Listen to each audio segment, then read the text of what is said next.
अगर आज रास्ता बना लिया है तो कल मंजिल भी मिल जाएगी। हौसलों से भरी यह कोशिश एक दिन जरूर रंग लाएगी। तो फ्रेंड्स, इसी थॉट के साथ आज का व्लॉग हम स्टार्ट करते हैं। तो आप सभी का स्वागत है मेरे एक न्यू व्लॉग में और आप सभी को राधे राधे, जय श्री कृष्णा। तो फ्रेंड्स, अभी सुबह के बज रहे थे 11 और दिन है बुधवार। तो मैं बस नहा धो के आ गई थी और उसके बाद में यहाँ पे मैं मंदिर में आ गई हूँ पूजा करने के लिए। तो अपने दोनों लड्डू गोपाल को यहाँ पे मैं नहला दूंगी और दोनों के वस्त्र चेंज कर देती हूँ। तो फ्रेंड्स, क्या होता है ना कि मैं सुबह से जैसे कि बहुत भाग भाग के भी काम करती हूँ ना, तो मेरा 11 टाइम बज ही जाता है, क्योंकि जब तक ये लोग जाते हैं ना तभी मैं घर का काम शुरू करती हूँ। तो देखिए, ये तो मतलब हस्बैंड जी 8:15 तक जाते हैं, तो उसके बाद में ही मेरा काम का स्टार्ट होता है। तो काम करते करते मुझे 11 बज ही जाते हैं। तो अंदर हो गया था पूजा और उसके बाद में केला के पास भी मैंने लगा दी है धूप अगरबत्ती। तो देखिए, हमारे लड्डू गोपाल का आप दर्शन कर लीजिए और काफ़ी सुंदर लग रहे हैं मेरे लड्डू गोपाल। और चलिए आप सभी को एक बार राधे राधे। तो हमारे लड्डू गोपाल के दर्शन कर लिए, उसके बाद में आ गई हूँ मैं किचन में और अब मैं कर लूँगी अपना पेट पूजा। तो सुबह ही मैं ना इनके लिए जब खाना बनाती हूँ, मतलब लंच तैयार करती हूँ, तभी मैं खुद के लिए भी रोटी बना के रख देती हूँ। तो उसी को मतलब 3 रोटी ले लूँगी और उसको सेक लूँगी, थोड़ा सा गर्म कर लेंगे, उसके बाद में ही मैं खाऊँगी। क्योंकि ना फ्रेंड्स, अगर इस टाइम बनाते हैं ना तो थोड़ा सा टाइम हो जाता है और जब नहा धो के आ जाओ ना तो फिर मुझे भी भूख लग जाती है, इसलिए मैं बना के ही रख देती हूँ। और यहाँ देखिए, फिर मेरा खाना वगैरह हो गया था। उसके बाद में ना कपड़े वगैरह मुझे सुखाने थे। तो कुछ कपड़े ऐसे होते हैं कि हाथों से धोने होते हैं और कुछ कपड़े हैं जो मैं मशीन में डाल देती हूँ। तो ये साड़ी आज मैंने हाथ से ही धुले थे। तो एक साड़ी तो मैंने राखी में पहनी थी और दूसरी साड़ी तो गांव से लेके आई थी ना, ऐसी ही थोड़ी देर पहनी थी। तो मैं सोची कि चलिए इसे भी धो देते हैं।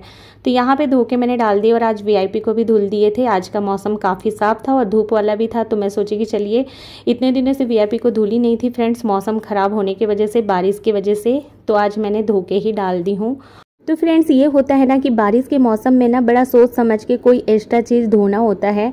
अगर हम धो के डाल दिए ना कभी भी तो बारिश में, तो फिर वो क्या है ना, बारिश होने की वजह से सूख नहीं पाता है और सारा दिन ना इधर से उधर करने में निकल जाता है और ऊपर से वो बिल्कुल सूख भी नहीं पाता है। तो इसलिए अगर मौसम खुला रहता है ना तो उसका फ़ायदा उठा लेना चाहिए, क्योंकि अगर मौसम खुला है तो एक्स्ट्रा चीज़ अगर हम कर लेते हैं तो उससे हमारे जो सामान है अच्छे से सूख भी जाते हैं। तो देखिए, यहाँ पे मेरे सारे कपड़े मैंने सुखा दी हूँ और उसके बाद में देखिए मैं बाहर का व्यू दिखा रही थी। काफ़ी अच्छा लग रहा है व्यू। और ऊपर से जैसे ही ना हमारे कैंट एरिया में ना साफ़ सफाई का बहुत ज़्यादा ध्यान दिया जाता है। देख सकते हो, अगर घास थोड़ा भी अगर बढ़ जाए ना तो फिर एक तो ट्रैक्टर या फिर जैसे कि कोई मशीन आती है, हैंड वाली मशीन, उन्हीं से घास वगैरह कटवा दिया जाता है और बहुत अच्छे से साफ़ सफाई का यहाँ पे ध्यान रखा जाता है फ्रेंड्स। और चलिए, मेरा घर का काम तो पूरा ख़त्म हो गया था। घर के काम ख़त्म करते ही अब मैं लग जाऊंगी यहाँ पे सिलाई पे। तो कुछ कपड़े ब्लाउज़ आए हैं सिलने के लिए, तो ब्लाउज़ की कटिंग ना मैंने रात में ही करके रख दी थी। तो अभी इसे सिल लूँगी फ्रेंड्स। तो जैसे कि 2 ब्लाउज़ एक ही साइज के थे तो उनको मैंने रात में ही कट कर लिए थे। और जब कट करके रख दो ना तो दूसरे दिन सिलने में उतना ही आसान हो जाता है। अगर एक ही दिन अगर हम कटिंग भी करेंगे और सिलाई भी करेंगे ना तो घर का भी काम हमें बहुत ज़्यादा हो जाता है, फिर ये एक दिन में नहीं हो पाता है। तो इसलिए ना फ्रेंड्स, मैं एक दिन पहले ही कट करके रख देती हूँ ताकि कि जो दूसरा दिन है हमारा आसानी से फटाफट हो जाए। तो यहाँ देखिए, अब मैं ब्लाउज सिलने के लिए बैठ जाऊंगी। तो जैसे कि अस्तर वाला ब्लाउज है, तो सबसे पहले तो ना जितने भी अस्तर वाले के जो पार्ट्स होते हैं ब्लाउज के साथ में, तो सबको मैं अटैच कर दूंगी, जोड़ जोड़ के सिल दूंगी और उसके बाद में ही फिर हम लोग ब्लाउज बनाते हैं। तो यहाँ देखिए, आप लोगों से बात करते करते मैं ब्लाउज भी सिल लूँगी और मेरी बातें भी हो जाएगी, है ना। तो फ्रेंड्स, क्या है ना कि ये जो सिलाई का काम है ना, मैं इस शादी से पहले ही मैंने ये सीखी हूँ और बहुत दिनों का एक्सपीरियंस हो गया है, क्योंकि शादी से पहले सीखी हूँ। तो फ्रेंड्स, और मुझे ऐसा लगता है ना कि अगर मुझे जो चीज़ आ रहा है ना तो वो मैं करूँ, मुझे खुद से खुशी होती है, क्योंकि ये सीखा हुआ है ना और खुद को आ रहा है ना। तो मुझे लगता है अगर कोई प्यार से ला के दे रहा है ना कपड़े, तो मैं उसे खुश होकर सिलती हूँ।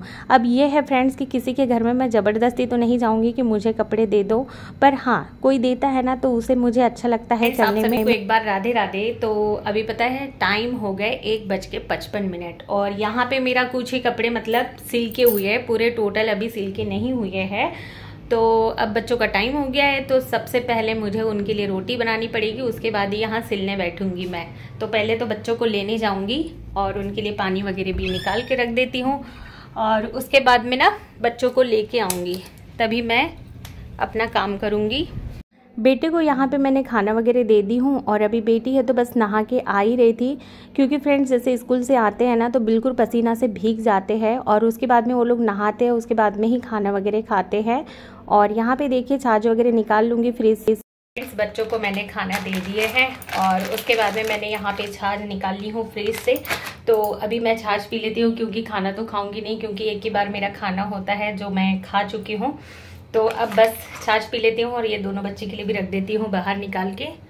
यहाँ पर मैं एक गिलास छाछ पीने के बाद में फिर से मैं सिलाई में लग जाऊँगी। और हाउसवाइफ का एक ही काम नहीं होता है फ्रेंड्स, कई सारे घर के काम के बीच में ही मैं ये सिलाई करती हूँ और किस तरह से अपना टाइम का मैनेजमेंट करके ही ये सिलाई करती हूँ फ्रेंड्स। और आज मेरा ये टास्क है कि ये ब्लाउज़ मुझे कम्प्लीटली करना ही है, क्योंकि देखिए जब तक ना हम लोग कुछ सोचेंगे नहीं करने के लिए ना तो होता नहीं है। क्योंकि कोई चीज़ अगर हम करने की चाहत रखते हैं ना तो उसके लिए मेहनत करनी पड़ेगी और अपने घर के काम में से ही टाइम निकाल के उसको पूरा करना होता है। तो देखिए घर का काम तो डेली रहता ही है, झाड़ू पोछा और ये वो सारे काम तो डेली के हैं फ्रेंड्स, वो तो करना ही पड़ेगा। और उसके साथ साथ अगर हम एक्स्ट्रा करना चाहें ना तो वो भी हो ही जाता है, बस हमें सोच के ही नहीं रखना है, उसे अगर हम करने के लिए लग जाते हैं ना तो वो सारा काम हमारा हो जाता है। तो फाइनली मेरा ब्लाउज़ आज बन के तैयार हो चुका है और देख सकते हो ये ब्लाउज़ कैसा लग रहा है तो मुझे ज़रूर कमेंट्स करके बताइएगा। और अगर आप पहली बार मेरे चैनल पे आते हो तो प्लीज़ सब्सक्राइब जरूर कर दीजिएगा और साथ ही बेल आइकन को ज़रूर प्रेस कर दीजिएगा फ्रेंड्स, ताकि कि आप लोगों तक मेरे न्यू वीडियो का नोटिफिकेशन आ सके। फिर उसके बाद में मेरा ब्लाउज़ भी हो गया था और उसके बाद में मैं आ गई थी किचन में तो खाना बनाने के लिए। तो यहाँ पे मैं बना रही हूँ दाल चावल और कुछ बैगन थे तो वो भी दाल में ही डाल के सीटी लगवा दी थी फ्रेंड्स। तो देखिए यहाँ पे मेरा खाना भी तैयार हो गया और कोई बिना मतलब टेंशन का मेरा सारा काम कम्प्लीटली हो गया फ्रेंड्स। और ऐसा नहीं है कि मेरा काम कोई और करेगा, काम तो मुझे ही करना पड़ता है, चाहे आप सिलाई करो अथवा ना करो, सारा काम खुद को ही हैंडल करना पड़ता है फ्रेंड्स।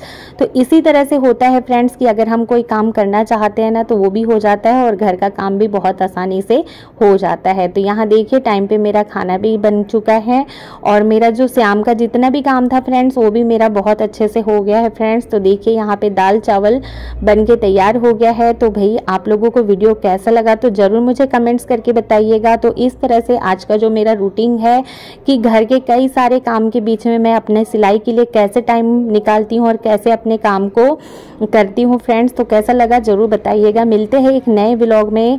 Okay bye bye.